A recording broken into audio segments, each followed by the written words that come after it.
sta hier bij Stefan van Sweet God Animals, de leadzanger van de band. En jullie zijn net klaar met optreden. Hoe is het gegaan?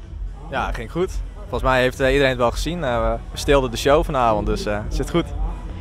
Ja, en dan hebben jullie een hele leuke bandnaam, Sweet God Animals. Ja, wat betekent die bandnaam en hoe kom je daar dan op? Ja, Sweet God Animals, dat is letterlijk vertaald lieve heersbeestjes.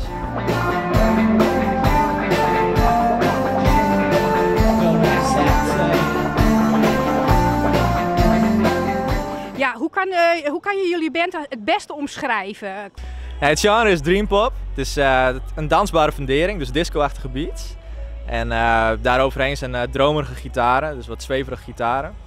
En ja, er wordt met lef gespeeld. Het is een nieuwe stijl. Echt ons eigen ding. En ja, dat brengen we nu de wereld in. Dus we hebben ook recent een album opgenomen.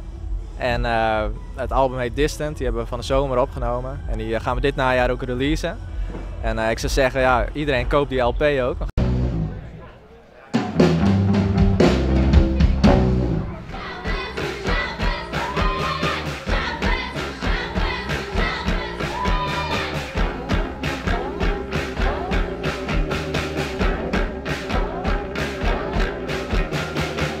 We hebben een foodtruck met tosties en met crepes. Dus je kunt hier bij ons ja, heerlijke specialiteiten, zoet en hartig komen halen. We hebben dit vorig jaar voor het eerst gedaan.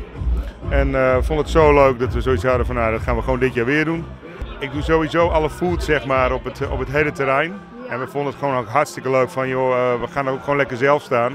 We zijn er toch. Ja. En we willen ook in de buurt van de foodtrucken staan en lekker meedoen met het hele verhaal. En hoe bevalt het? Ja, fantastisch. We vinden het superleuk. We hebben hier een heel mooi nieuw terrein gekregen. Het ziet er fantastisch uit. Echt met een leuk festivalsfeertje. Nee, we vinden dat het er heel mooi uitziet. Op dit plein hebben we 10 pachters. We hebben een hele mooie frietboer die prachtige biologische piepers verwerkt. We hebben dames van Vitamineboom met heerlijke smoothies. We hebben Woene Smoke met heerlijke barbecue producten. De Javaanse blusbus met allerlei Javaanse gerechtjes.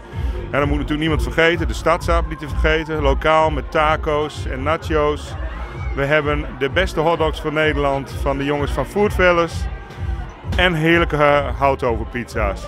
En ja, we willen eigenlijk alle dokkumers uitdagen om niet thuis te gaan eten om 6 uur, maar gewoon lekker naar dit plein te komen.